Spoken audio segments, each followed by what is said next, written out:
assim a palavra do Senhor: Paulo, apóstolo, não da parte de pessoas, nem por meio de homem algum, mas por Jesus Cristo e por Deus Pai, que o ressuscitou dos mortos, e todos os irmãos que estão comigo, as igrejas da Galácia.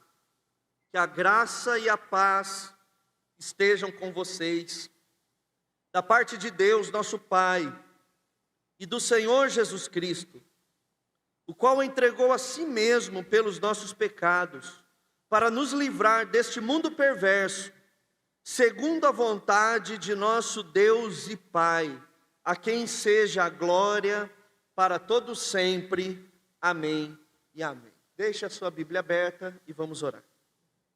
Pai querido e santo, muito obrigado por esse tempo onde nós fomos acolhidos aqui na igreja, pela tua palavra, no início do culto. Tempo especial de estarmos com os irmãos. Obrigado, Deus, pelo tempo de canções, onde declaramos a tua santidade, a tua formosura, onde afirmamos que a voz do Senhor é aquela que aquece o nosso coração. Obrigado, Pai, pelo tempo que tivemos para orar, interceder, aproximar o nosso coração do Senhor através da oração, ouvindo o texto que diz que o Senhor nos ouve quando nós clamamos. E agora, Senhor, abre o nosso coração para receber a tua palavra. Que ela seja semeada em nossos corações, e que os nossos corações sejam seja o solo frutífero da tua boa semente, Pai. Fala conosco. Tua palavra que é teu instrumento para nos ensinar, nos discipular e nos guiar a toda a verdade. Oramos assim em nome do teu Filho Jesus. Amém. Queridos, nós estamos diante do que provavelmente é a primeira carta escrita pelo apóstolo Paulo entre provavelmente 49 e 52 depois de Cristo. Paulo, na sua primeira viagem missionária, ainda na companhia de Barnabé, ele viaja para a região chamada de Ásia Menor. E essa região, ela tinha ali em volta dessa região o Mar Egeu, o Mar Negro e o Mediterrâneo, a Ásia Menor. Você tinha ali a Panfilha e você tinha a Galácia, mais ao norte. Na Galácia, algumas cidades se destacam: Listra, Derbe, Cônio, Antioquia da Pisídia. E Paulo e Barnabé, eles vão até essas cidades e pregam o evangelho poderosamente. E essa região, ela tinha tanto gentios, gauleses, quanto também judeus, que moravam nessas cidades. E Paulo prega poderosamente para judeus e gentios, planta igreja. Essas igrejas começam a crescer, a frutificar, e a palavra continua sendo espalhada por toda essa região. E ali então Paulo, ele, pela ação do Espírito Santo, é muito eficaz no seu ministério e na sua primeira viagem missionária. Só que havia um grande problema também, que alguns judeus, eles não eram 100% convertidos. Eles eram mais ou menos crentes. Um pé deles estava no cristianismo de fato, mas um pé ainda estava no judaísmo. Então, onde Paulo chegava e pregava, e as pessoas acolhiam o evangelho, alguns desses judeus não acolhiam 100% e tinham um grande problema, que era o mas. Jesus é o Salvador, Ele é o Messias, Ele é o Rei dos Reis, mas não podemos abandonar algumas práticas da lei, especialmente a circuncisão, especialmente a guarda do sábado, especialmente se abster de alguns alimentos chamados de impuros, como carne de porco, e guardar as festas. Então, Jesus é o Salvador, Jesus é o Redentor, mas você não tem salvação se você não observar os ritos judaicos de antigamente. E isso começou a criar uma grande confusão na cabeça das pessoas que viviam nessa região.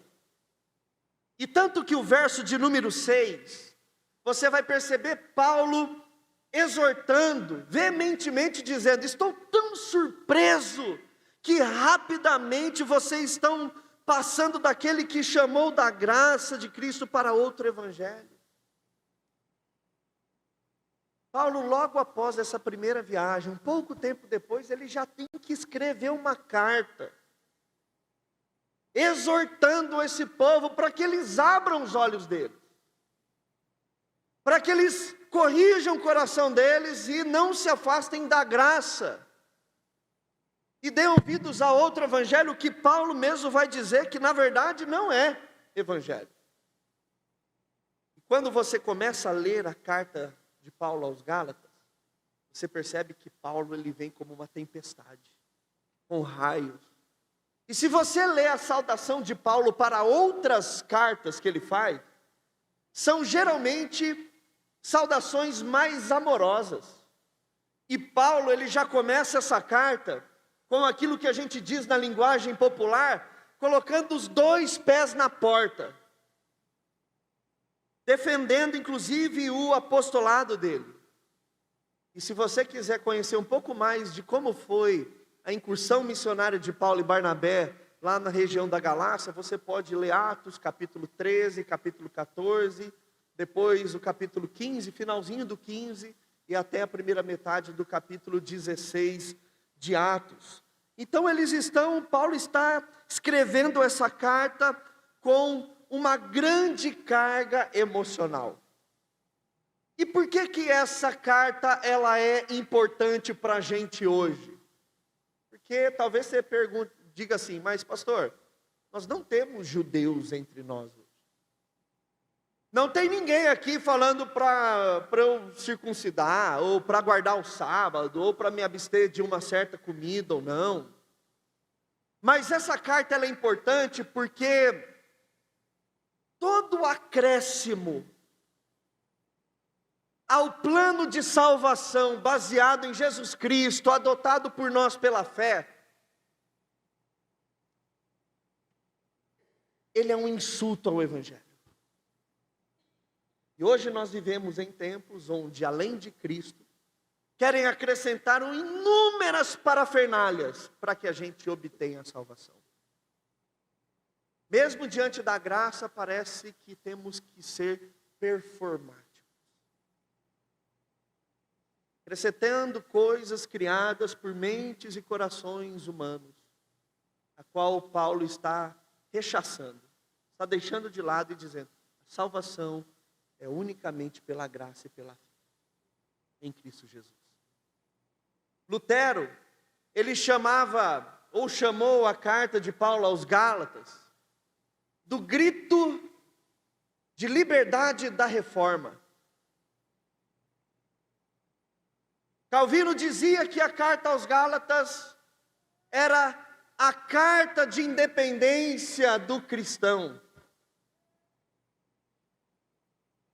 E essa carta, ela trata sobre libertação.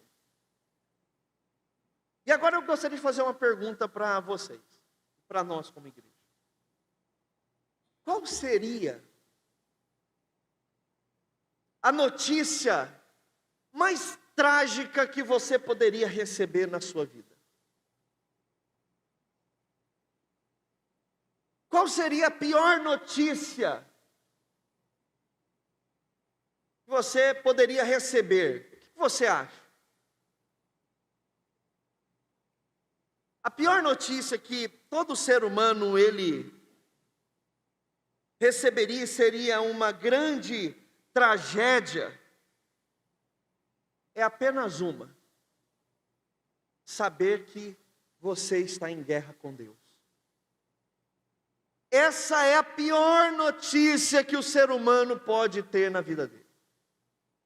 Descobrir que ele está em inimizade com Deus. Descobrir que não há esperança eterna para ele. Descobrir que você está eternamente condenado. Essa é a pior notícia que o ser humano pode receber. Não é que ele foi demitido, não é que ele descobriu uma doença terminal, não é que vem uma nova pandemia por aí. Essas notícias, diante da notícia de que o homem está eternamente condenado e de que ele é inimigo de Deus, são notícias pequenas. Porque a pior notícia de todas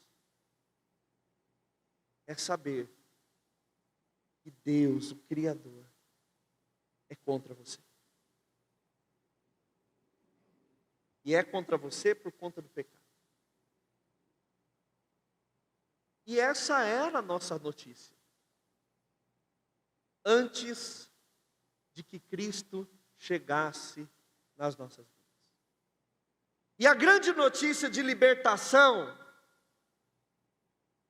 e a notícia bombástica, é que nós somos salvos gratuitamente. E isso soa muito estranho para a gente. Como assim? Eu sou salvo gratuitamente? Porque existe aquele ditado que diz que tudo que é de graça a gente desconfia. Por isso que a gente tem uma vida cristã muitas vezes desconfiada. Que a salvação é pela graça. E ela é gratuita pela fé em Jesus Cristo. E é sobre isso que já nesses primeiros 5 versos, nós vamos trabalhar rapidamente na nossa exposição dessa manhã. O verso 1 e 2 diz assim: Paulo, apóstolo, não da parte de pessoas, nem por meio de homem algum, mas por meio de Jesus Cristo, e por Deus Pai, que o ressuscitou dos mortos, e todos os irmãos que estão comigo, as igrejas da Galácia. A primeira coisa aqui que Paulo ele vai destacar nessa carta é a defesa do seu apostolado. Por quê? Esses falsos mestres que estavam entrando nas igrejas da Galácia, eles estavam ensinando uma falsa doutrina. E essa falsa doutrina só teria espaço nas igrejas se acontecesse uma coisa: o testemunho de autoridade e apostolicidade de Paulo fossem diminuídos. O que esses falsos mestres estavam fazendo é que eles estavam entrando nas igrejas e dizendo assim: Paulo não é apóstolo coisa nenhuma. O colégio apostólico está formado lá com os 12, lá em Jerusalém. Mas esse Paulo aí, ele é alguém que não tem autoridade para se dizer apóstolo. Quem pôs a mão sobre ele? Quem o conferiu esse título? Então, enfraquecendo a apostolicidade de Paulo, esses falsos mestres conseguiam ganhar espaço para ensinar as suas mentiras. Porque era uma comunidade nova, e a partir do momento que eles colocam em xeque a autoridade de Paulo, eles criam insegurança naquela igreja. Eles estão disseminando esse falso ensino e dizendo que Paulo estava abaixo dos apóstolos. Só que quando Paulo ele começa enfaticamente a sua carta dizendo: não da parte de pessoas, nem por meio de homem algum, e ele se dizendo apóstolo, ele está dizendo no apóstolo no uso específico da palavra e não geral, porque originalmente a palavra apóstolo significa enviado. E na ideia abrangente, toda a igreja é apostólica. Todos nós somos apóstolos, porque nós somos enviados ao mundo a pregar o evangelho. Mas o apostolado tratado no Novo Testamento não é esse apostolado genérico e geral. É o apostolado específico de um grupo restrito, designado por Deus para compor os textos do Novo Testamento, para estabelecer, conforme Efésios capítulo 2, o firme fundamento da igreja. Aqueles que tiveram contato face a face com Jesus Cristo e por Ele foi chamado. Assim como Paulo, no capítulo 9 de Atos, teve um encontro no caminho de Damasco com o próprio Senhor Jesus Cristo, que o chamou e o designou para tal tarefa. Paulo está dizendo: eu não sou apenas um plantador de igreja, alguém que está numa missão. Eu fui chamado pelo Senhor Jesus e recebi dele esse ofício. Paulo está defendendo e dizendo: eu não recebi esse apostolado das mãos de homens, nem por meio de homem algum, por parte de pessoa alguma, mas por Jesus Cristo e por Deus Pai, indicando que a própria Trindade é quem dá base e afirma a apostolicidade do apóstolo Paulo. E é interessante que ele coloca aqui, que ressuscitou dos mortos, o próprio Cristo, dizendo: a autoridade que eu tenho, eu recebi de alguém que ressuscita mortos. Quem pode ir contra essa autoridade? E ele coloca um dado importante no verso 2: e todos os irmãos que estão comigo, que não eram apóstolos, eram irmãos queridos. Paulo está distinguindo ele dos demais, que sua função é apostólica. E dos demais, queridos irmãos, cooperadores na obra do Senhor. Muito diferente do que nós vemos hoje, por exemplo. Eu não sei se os irmãos sabem, mas no Brasil existe um conselho apostólico. Homens e mulheres que dizem ter sido chamadas por Deus para serem apóstolos. E agora tem neles autoridade de estabelecer uma sucessão apostólica. E aí eles saem pelas igrejas, estabelecendo novos apóstolos. Como diz o reverendo Augusto Nicodemos, apóstolo bom é apóstolo morto, né? Mas esses não. Inclusive o ministério apostólico de Paulo era questionado porque Paulo sofria, passava necessidade financeira, era espancado, e as pessoas falavam assim: o cara sofre, como ele pode ser um apóstolo? Olha como ele passa por lutas e provações. E hoje você vai ver os apóstolos brasileiros, eles estão nadando nas riquezas. Eles querem assumir lugar de primazia, enquanto Paulo servia e carregava nele as marcas do Evangelho. Então, assim, é uma compreensão totalmente diferente. Irmãos, não é preciso que se levantem apóstolos para cada geração, em vários lugares, levantando novamente os fundamentos da igreja e do Evangelho, uma vez que eles já foram estabelecidos. E é justamente isso que Paulo está dizendo, denunciando esses falsos mestres. Então, cuidado, quando alguém chegar perto de você e falar assim: você já ouviu o apóstolo fulano? Você pergunta: ele está morto? Se tiver, ouça. E estiver na Bíblia, porque fora isso, os únicos apóstolos, os 12 mais Paulo. Isso abre os nossos olhos para ver essa loucura que é o cenário evangélico brasileiro e mundial hoje. Esse negócio de ter gente se colocando acima e na sucessão apostólica é tão antiga quanto o Novo Testamento. Desde sempre as pessoas se levantam buscando isso. E nós vamos ver que os apóstolos na Bíblia eram um número limitado, designados para uma tarefa específica, para um período específico. E nós temos a palavra deles hoje disponível às igrejas de todas as nações. É assim que Paulo começa a sua carta. E aí nós temos então o verso de número 3, que ele faz a famosa saudação que nós conhecemos. Que a graça e a paz estejam com vocês. Irmãos, geralmente, as coisas são desgastadas pelo seu uso comum. Por exemplo, quando foi a última vez que você agradeceu a Deus pelo seu chinelo?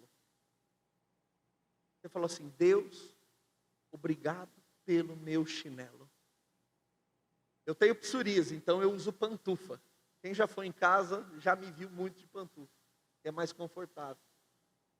Quem já falou assim: Deus, obrigado pelo sabonete. Muito obrigado. Quantas vezes você reparou no sabonete? Olhou para ele. Sabe por quê? Porque essas coisas são triviais, são comuns, são cotidianas, são coisas corriqueiras. Tal como a saudação que nós fazemos no domingo, coletivamente, a graça e paz. Inclusive quando você cumprimenta uma pessoa na rua normal, e depois você descobre que ela é evangélica, você sabe que ela é evangélica e presbiteriana. Por quê? Porque ela não falou paz do Senhor, graça e paz. Nós não temos o hábito de abraçar os nossos irmãos, a não ser na igreja, mas falar graça e paz. Porque já caiu na rotina essa saudação, graça e paz. Tanto é que assim, na igreja a gente fala graça e paz, irmão. Graça e paz, graça e paz. Irmãos, essa expressão, ela carrega nela o DNA precioso da mensagem de restauração e reconciliação do Evangelho. Graça e paz sintetiza a mensagem salvadora de Jesus Cristo. E nós nem nos damos conta. Quando Paulo cunha essa saudação, é mais do que um sobrescrito numa carta. É a mensagem mais pura e simples do Evangelho. Porque ele liga essa saudação do verso 3 com uma mensagem poderosa. Ele fala que a graça e paz esteja com vocês da parte de Deus, nosso Pai, e do Senhor Jesus Cristo, a qual entregou a si mesmo pelos nossos pecados para nos livrar deste mundo perverso, segundo a vontade do nosso Deus e Pai. Paulo poderia inclusive repetir aqui: por isso a graça, por isso a paz. Então nós temos nessa saudação uma mensagem de redenção e de descanso, porque é somente a graça que pode oportunizar nos nossos corações a paz. A paz é uma condição que é adquirida a partir de recebermos a graça do nosso Senhor. Sem a graça do Senhor, ninguém estaria em paz. Nós só temos paz porque a nossa conta foi quitada. Nós só podemos falar graça e paz porque essa verdade foi manifestada em nossas vidas. É somente por isso que nós podemos falar essa expressão. E hoje nós usamos ela de modo muito comum, muito trivial, quase que uma formalidade litúrgica, mas não. Nós estamos dizendo graça e paz e falando: recebi uma dádiva preciosa e perdão gratuito no lugar da hostilidade que eu tinha com Deus. No lugar da hostilidade que eu tinha com Deus. E é isso que Paulo está dizendo. Lembra que eu disse que havia ali entre os Gálatas falsos mestres ensinando que você precisava de Jesus, mas você precisava de um monte de coisa? E ele está dizendo: não, você tem graça, e por causa dessa graça você tem paz também. E é interessante que quando a gente fala em paz, nós não temos como não nos lembrar daquela palavra hebraica famosa. Todo mundo conhece, que é o shalom. Mas shalom é um tipo diferente de paz. Shalom não é falar assim, você está em paz? Ah, eu estou shalom, eu estou em paz. Não.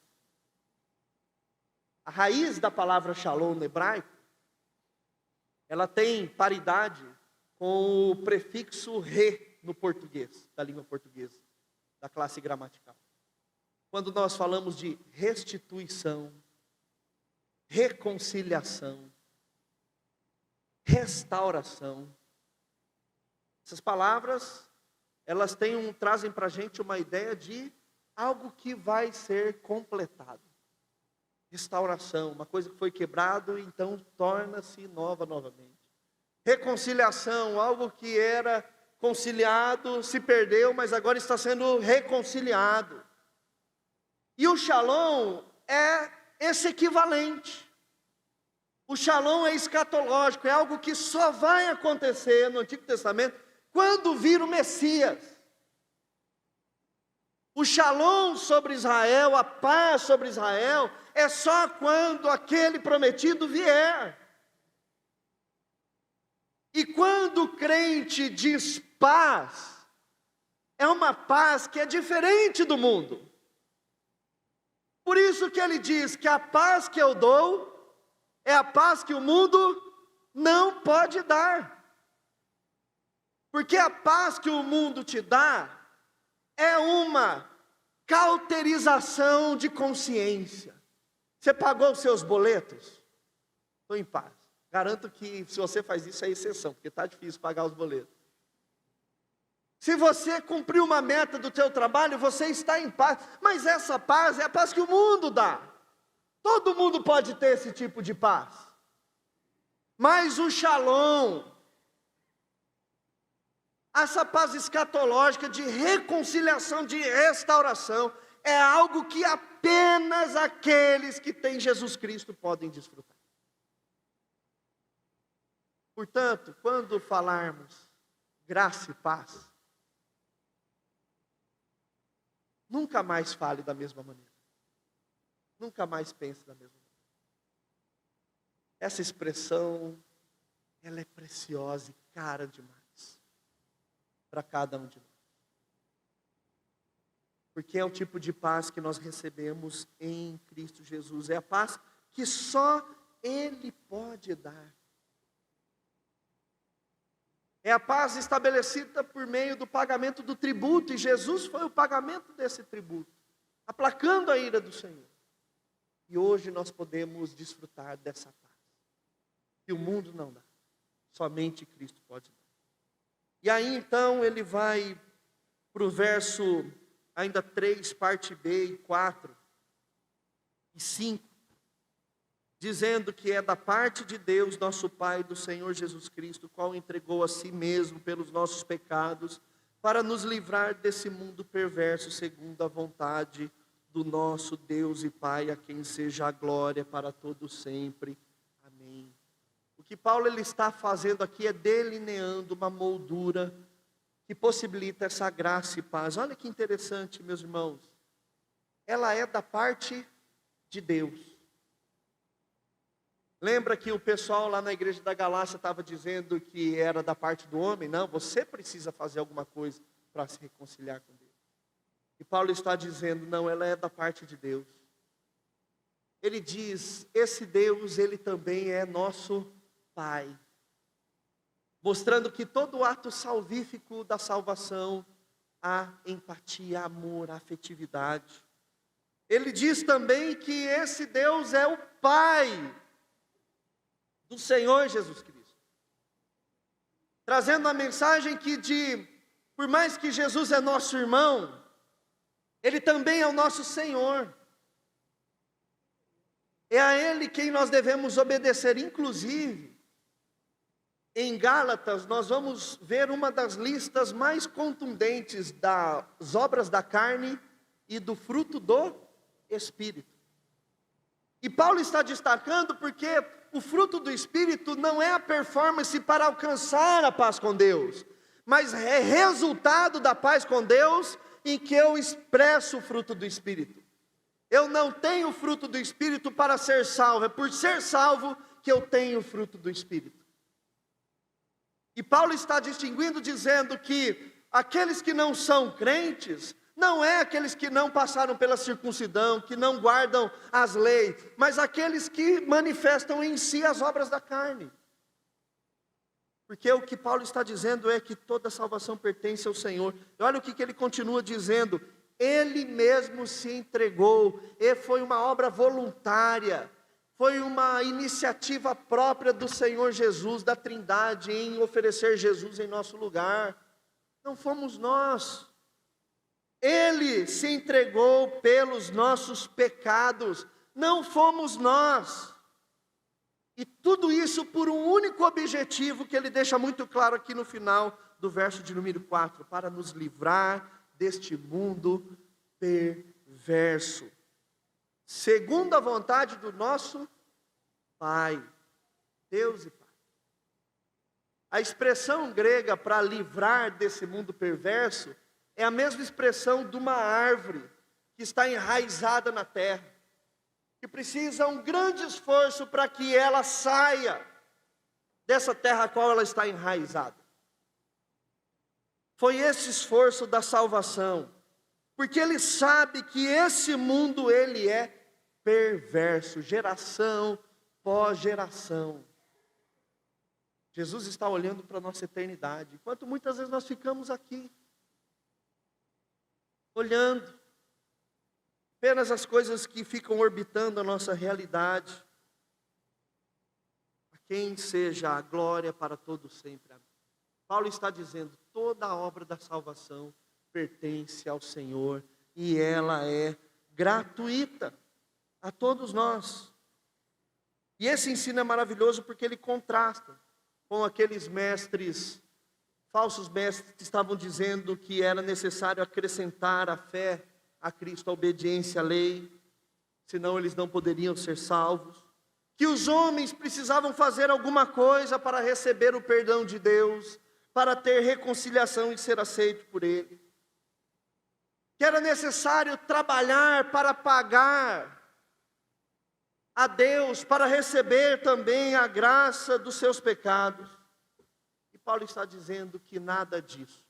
Inclusive o cristianismo, entre todas as religiões do mundo, é a única em que você é salvo gratuitamente. E para a gente isso é até estranho, mas é assim. É isso que Paulo está dizendo. Então, meus irmãos, se de um lado a pior e trágica notícia é a descoberta de que Deus está contra nós, a notícia bombástica é que somos justificados gratuitamente pela fé em Cristo, sem as obras da lei. É estranho, mas é maravilhoso saber que nós somos passivos. Fazemos em gratidão ao Senhor. Oferecemos a nossa vida de testemunho em gratidão ao nosso Senhor, por aquilo que nós já recebemos, aquilo que Ele conferiu às nossas vidas. Então eu gostaria, para finalizar, deixar alguns desafios práticos para nós nessa manhã. O primeiro desafio é que essa grande verdade doutrinária, cósmica, redentora, extraordinária, não pode cair na monotonia. Não pode cair na monotonia. Às vezes, nós não nos alegramos de saber que nós somos salvos e de que a grande notícia trágica sobre as nossas vidas foi resolvida. A nossa visão, muitas vezes, ela é míope e pequena, porque ela se concentra apenas nesse plano que nós vivemos. Mas o tempo que nós temos de vida aqui, ainda que você seja abastado em tempo e viva até os seus 85, 90 anos, comparado à eternidade, ele é muito pequenininho. Se nós tivéssemos a oportunidade de sairmos do espaço-tempo e pudermos ter o vislumbre da eternidade, nós veríamos que as coisas que valorizávamos e zelávamos nessa terra eram insignificantes perto daquilo que deixamos de valorizar em relação à eternidade. Não podemos permitir, meus irmãos, esse é um exercício de que essa grande notícia caia na monotonia. Porque às vezes nós não estamos interessados na salvação. Nós estamos interessados de que Deus cure a nossa doença. Nós não estamos alegres se Ele resolveu a nossa tragédia pecaminosa. Nós queremos saber se eu vou ser promovido amanhã. Se eu vou conseguir comprar um carro novo. Se eu vou conseguir sair de férias no ano que vem. Se os meus problemas triviais e comuns serão resolvidos. E Deus está olhando e falando, sério? Sério mesmo? Eu resolvi tudo. Está preocupado com isso? Você permitiu que as coisas pequenas desse plano terreno cegassem você e ofuscassem os seus olhos para ver a obra tão grande que eu fiz. Então esse é o primeiro desafio, não permitir que essa grande notícia caia na monotonia. O segundo desafio é decorrente desse primeiro, precisamos nos alegrar diariamente, precisamos corrigir o nosso coração e falar, Deus, obrigado pela salvação, obrigado porque eu faço parte do povo que pode afirmar graça e paz, não simples como simplesmente um cumprimento, mas como uma verdade de vida extraordinária para mim. Se alegrar diariamente. Eu preciso me alegrar muito mais com essa notícia do que com a notícia de alguma coisa que eu esperava no dia a dia. Essa é a grande notícia. Terceiro desafio é viver em santidade como resposta, não como condição. Esses falsos mestres estavam dizendo assim, você precisa viver em santidade para condição para ser salvo. E a santidade para eles era observar a lei. E nós, o povo chamado pela fé na salvação gratuita em Jesus Cristo, não fazemos para ter, fazemos por ser. Quando eu escolho abandonar um hábito pecaminoso, uma conduta de reprovação segundo as Sagradas Escrituras, faço isso porque eu estou desfrutando de um banquete maravilhoso. E é por isso que eu procuro ser santo, como aquele que é santo. Por isso que eu procuro imitar a Jesus. Porque eu tenho uma gratidão enorme. A gente conhece a expressão dívida de gratidão. Sabe aquela pessoa que fez algo por você, que você seria incapaz de pagar? Eu acredito que todo mundo tem uma dívida de gratidão com alguém. Gente que fez algo por você, que você fala assim, eu não vou conseguir pagar, mas eu tenho uma dívida de gratidão por você. E essa dívida de gratidão faz você ser leal, defender. Essa dívida de gratidão faz com que você possa andar quilômetros a pé, só para estar com essa pessoa, se ela pedir, porque você tem gratidão. Você não vai conseguir pagar. E a salvação é gratuita porque a gente nunca poderia pagar isso para Deus. Qual dinheiro a gente tem, ou qual performance a gente pode oferecer para dar a Deus alguma coisa? Tudo que nós damos a Deus, só damos a Ele porque antes Ele nos deu algo. Então, o nosso procedimento no casamento, no trato com as pessoas, nas relações profissionais de trabalho, nós temos que nos lembrar que teve alguém que fez algo por nós. Isso me motiva também a fazer algo por Ele. E aí a santidade, o testemunho.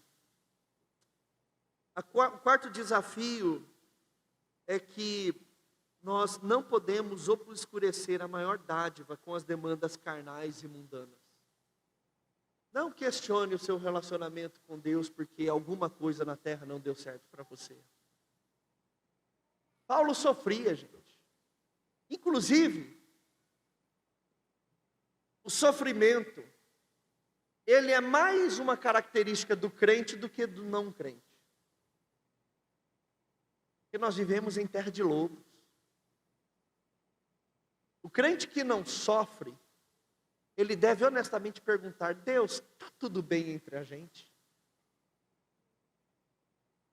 Porque se eu não estou tendo oportunidade desse mundo de carregar as marcas de Cristo sobre a minha vida, se Deus não está me achando digno disso, é porque alguma coisa tem.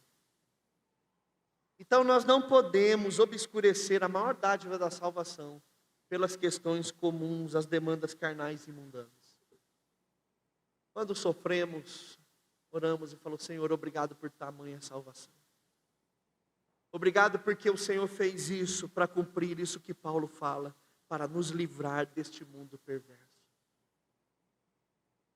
Nos tirar. Chegará esse dia que Ele nos tirará desse mundo perverso. E último desafio: nunca mais saúda com a graça e paz, sem perceber o impacto dessa expressão em nossas vidas. Toda vez que você estiver na igreja e falar graça e paz, toda vez que você se encontrar com um irmão em Cristo, além de você falar: e aí, beleza, tudo bem? Tente dar um abraço e falar graça e paz. Porque não é simplesmente uma expressão litúrgica, formal, mas ela contém a maior verdade de todas para as nossas vidas. Que Deus nos abençoe em nome de Jesus.